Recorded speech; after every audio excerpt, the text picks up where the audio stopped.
Alright guys, so I'm running late this year, but I'm getting my traps ready. Our season opens Monday here in Missouri. So I figured I'd just do a quick little video to show you guys how I like to get my traps ready. I'm actually going to use Zeps this year. Never used it before, but I've been hearing a lot of people liking it. And since I'm running behind, I figured I'd get it, so we're going to try it this year. So first off, what I do with my old traps and with my new traps, I like to boil them in vinegar. It'll clean all the grease or the rust or whatever, and it'll get them off real quick. I know a lot of people like to just put their traps in a vinegar bath overnight or for 2 days or something.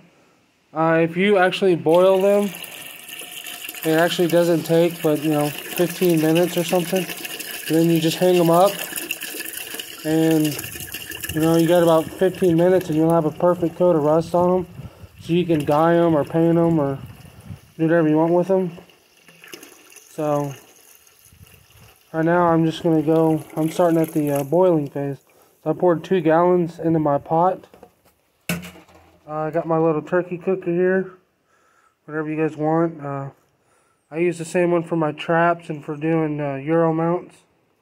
So I'm going to go ahead and let this get to boiling, and then we'll get back to the video. Well, so I bought a new turkey fryer at a yard sale, and I just noticed that this one apparently has lost its, I don't know, some kind of plate or something to be able to adjust the fire. So the only way for me to adjust the fire is hold my hand right here. See, the fire gets bigger. Yeah. So, this has been going for about 20 minutes now. So now that I figured this out, hopefully it won't take too much longer and we can get back to it. Alright, so we got our first traps in the vinegar here. So one thing I did forget to mention, this is my preference, but I don't see it really necessary on new traps to put the chains in there. I just worry about the traps. Now the older ones like this that are real rusty, I'll go ahead and put those in there. But I mean, you can see how the vinegar's already eating at the rust and cleaning it up. So these older ones are going to take a whole lot longer. The rusty ones will take a lot longer than the new ones. The new ones won't take maybe 5-6 minutes, and I'll hang them up. The older ones I'll leave in here so that old rust can go ahead and get ate off. But you guys can see the vinegar eating all the rust off.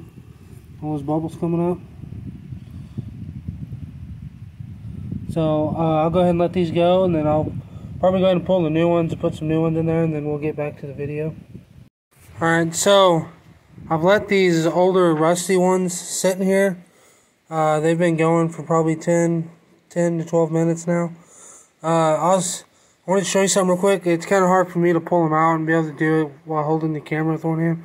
So I'm just going to do a little bit in here. But if you just take you a little soft wire brush like this, once they've been sitting in here, you just scrub them a little bit. See how that rust is coming off there now? Real easy. So you can pull them out and just scrape them a little bit with this, and it will come off. So the vinegar's strong. So I mean, if you see that pan, I'll pull it out a little bit. See that pan right there? Just scrape it a little bit.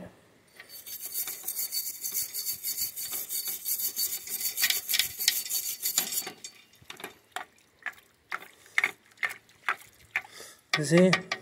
That's how quick boiling vinegar does. That's why I really like doing the vinegar. Vinegar's cheap. Vinegar did go up. I think those vinegars I bought, they were like $3 a gallon. So it's still not bad. So that's just the way I do it. I find it a lot quicker. I don't power wash my traps or anything. I just do this, and then I'll let them hang. So I've already pulled some of these newer ones out and see how they're getting that fine coat of rust on them. You just let them sit here for a little bit and they'll get that, and they'll be just ready for your dye or paint or dip them or whatever you want to do. So that thin layer of rust is what's going to help the dye or paint stick to the metal. So I'm going to go ahead and finish some of these up and we'll go back to the video. Alright, so I just want to show you guys how this actually works. I got about all my traps done now. You guys can see them. These are some of my used ones. And these are the new ones. So some of them got that fine tint of rust on them. So I bought these traps right here. I bought them used. They've been speed dipped. I myself have never used speed dip. From what I've seen, I don't really like it because it seems sticky and stuff. So I'm going to go ahead and put these in there. Put that one in there. Here I got a Bridger number 3. It's pretty rusty. I had to put a new dog on it. I'm going to go ahead and stick that one in there. And then when these are done, I'm going to show you guys how well they work. There's a few of my dogless traps I'm going to do. Because some of my older ones, like that one, are pretty rusty. I bought quite a few of these used. So I'm going to go ahead and do some of those and spray paint them. I got one of these Diablo traps. I haven't used it yet, but I really like it. The Diablo. It's actually got a cleanout chute here on the bottom. I have to open it up. I don't know, but it's got a cleanout chute where you can open it up and clean your DP out instead of scraping it. So I think that's pretty handy. So I'm going to go ahead and get some more of these done and we'll get back to the video. Alright, so I'm going to pull this number 3 Bridger out that we just put in there. And we're going to see how it is.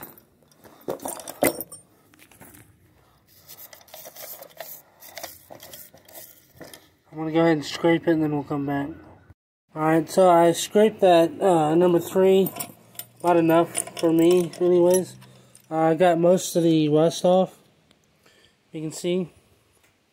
The only parts I really worry about, I try to get the majority of the rust off, but the springs here, the bolt nut where the bolt or the pan goes, and about the dog, that's where I'm going to scrape mostly, because those are the parts that usually wear out. These little pan bolts, I had to replace like 4 of them this year. Just one dog. But, I mean, yeah, see, the vinegar does pretty good. It don't take very long. So, it's my preferred way. So, I got this number 3 Duke here. I'm going to scrape it.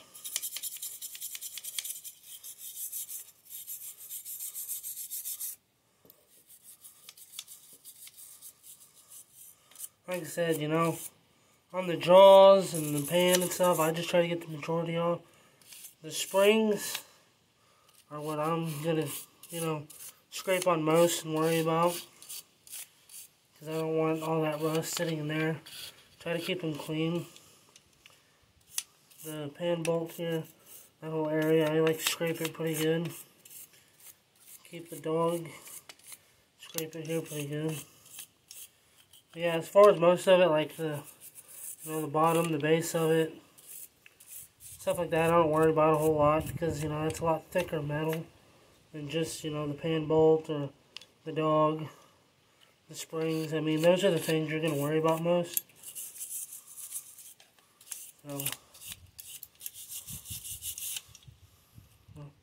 see, that's pretty good before you can even read the pan, and now you can.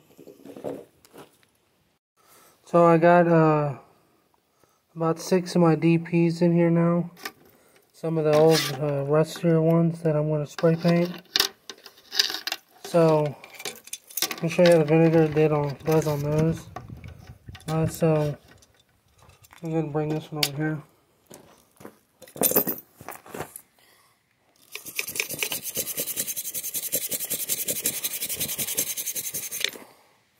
You can see that. how the color's actually coming back to it. All that rust comes off pretty easy. So, go ahead and what I do a lot of times is after I scrape them a little bit, I'll dip them to kind of wash that off.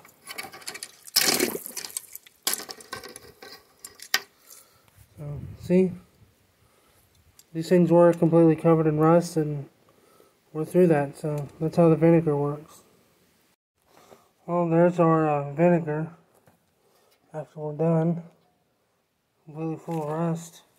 So I'm done with boiling all my traps in vinegar. There's all the new ones. And there's my older used ones. And then here's my dog-proof traps. So, the dog-proofs, I'm going to spray paint them black. I was going to pick white, but I got permission to trap some chicken houses out by the road. So, I'm going to paint them black so people can't see them. Don't have to worry about them getting stolen. And then, I actually decided while I was doing this, I'm not even going to dye my traps this year. I'm just going to dip them in the Zeps. So, I'm going to let these dry a little bit. I'm going to go eat lunch, and then we're going to dip them for the first time. And then I'm going to pack boxes, go to the post office, come back, and dip them a second time, and we'll be done. That dog proof out there has got a bent stake. I think somebody ran it over or something. Well, but again, this is just my preference of how I prefer to do my traps. It's the way I do it. You guys, I'm sure everybody will have their own way that they like to do it. Do it the way you like.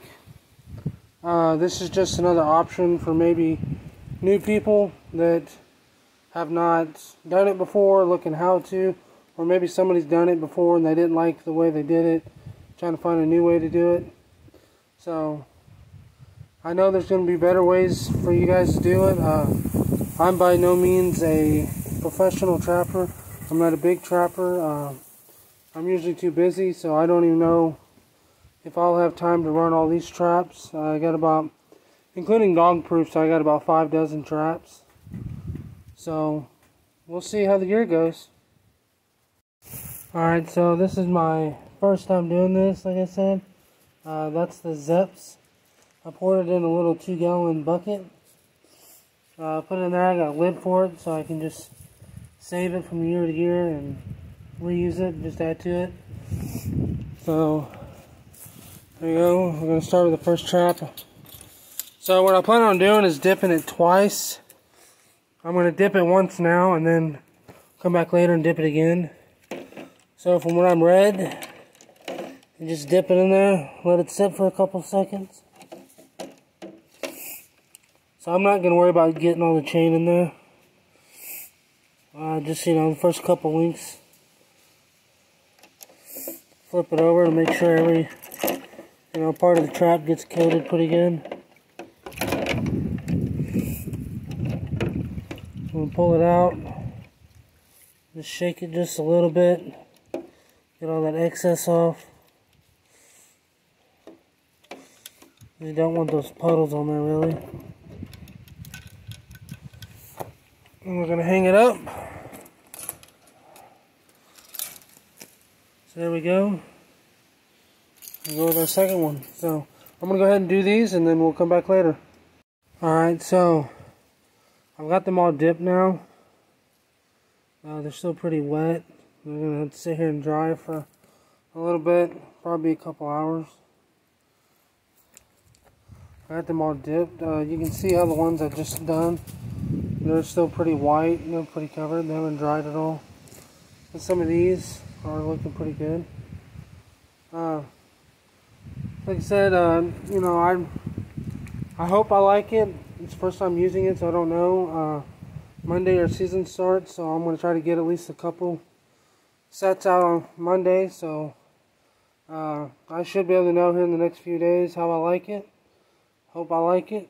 So we're going to go ahead and let these sit, and then I'm going to spray paint these DPs when I get back too. So when we get back, we'll do the second dip on these, and should be done at that point. Alright guys, so Today is the next day. I didn't end up getting back in time to finish them last night. We had some extra errands to run. So, I'm out here this morning. It's the opening day of Missouri rifle season. I'm going to get my traps finished up, and I'm going to dip them the second time, and then I'm going to spray my DP trap, so it shouldn't take long, and I'll be done with my trap prep this year. So this is how my traps look after the first dip. There isn't any real visible difference that you can see. If you can see on this one, you can kind of see like the coating on the metal. It's just a thin layer. So, I mean, it doesn't make them look shiny or anything. You can kind of see it on the older ones a little better. But we're going to go ahead and do the second dip on all these. So, like we did yesterday, I'll just grab it, come over here, dip it in. I'm just going to let it sit for a few seconds. Then I'm going to flip it over and get that swivel, and like the first, 3 links or so, I'm going to dip down in that. So we're just going to shake it off so there ain't no like excess puddles of it on there.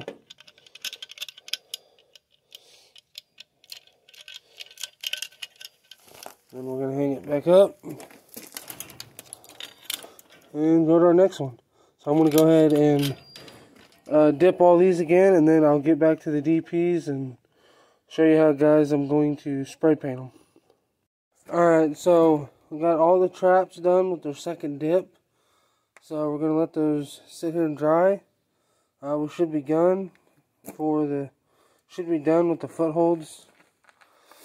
So Monday our trapping season starts, so I'm going to try to get at least a few sets out. So now I'm going to start spray painting my dog proofs. I already did one. So that's what it looks like. Some spray painted it black. So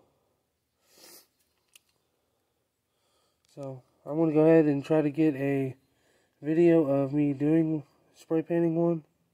Alright, so I'm going to go ahead and spray paint this Z-trap here. You guys can see it.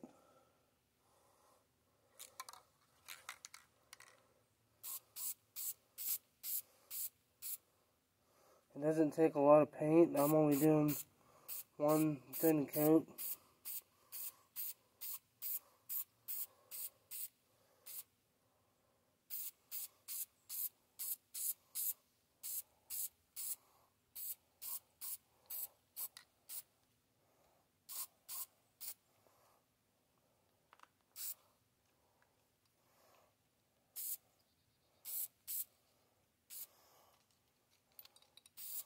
Try to get up to the first swivel.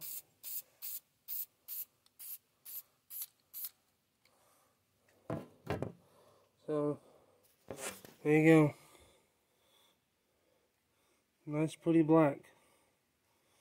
I'll let those dry, and then I'll do another video of how they look dry. But I'm pretty happy with how they look. Alright, so I got all the dog proofs here spray painted now. If you guys like them, I think they look really good. I'm definitely going to start doing this probably every year. With dog proofs, I'm not really worried about the smell because, coons are pretty easy to catch. So, and this is a good way to preserve your traps longer if they get rusty. The new ones come with, they usually have a coating of paint or oil or something that'll keep them good for a couple of years, but spray painting them is definitely the way to go. I was planning on spray painting them white or orange or something like that. That way it gets the coon's attention even more. But with the trapping out by the road this year, I've just decided to do them black, so I don't have to worry about people seeing them or taking them. So, yeah, that's how they look. I'm definitely satisfied. Alright, everybody, I want to thank you for watching my video. I hope you got something from it. And like I said, I'm not big trapper. I'm not a huge, would you say professional trapper. I haven't had time to trap in a few years, so I'm just going to be getting back into it this year. So I hope something from this video helps somebody with a question they had or whatever. Again, want to thank you all for watching the video. Don't forget, on our Facebook page, the Blakely's Trapping Supplies, we are doing a heaviest coon contest giveaway with Trapper J. There will be 2 winners on that one. So just comment a picture of your heaviest coon on a scale on the post to enter. It's free to enter, no charge. You know, even if you don't think you have a big coon, go ahead and comment your picture. I like seeing the pictures, and it gives everybody else a chance to see them. And I hope you all have a great trapping season. And don't forget to check out Trapper J Outdoors on YouTube. You can also check out Stags in the Wild and Biggs Time Trapping. They all have great information on their YouTube channels. So go ahead and check those out, and I hope you all have a great trapping season. Thank you.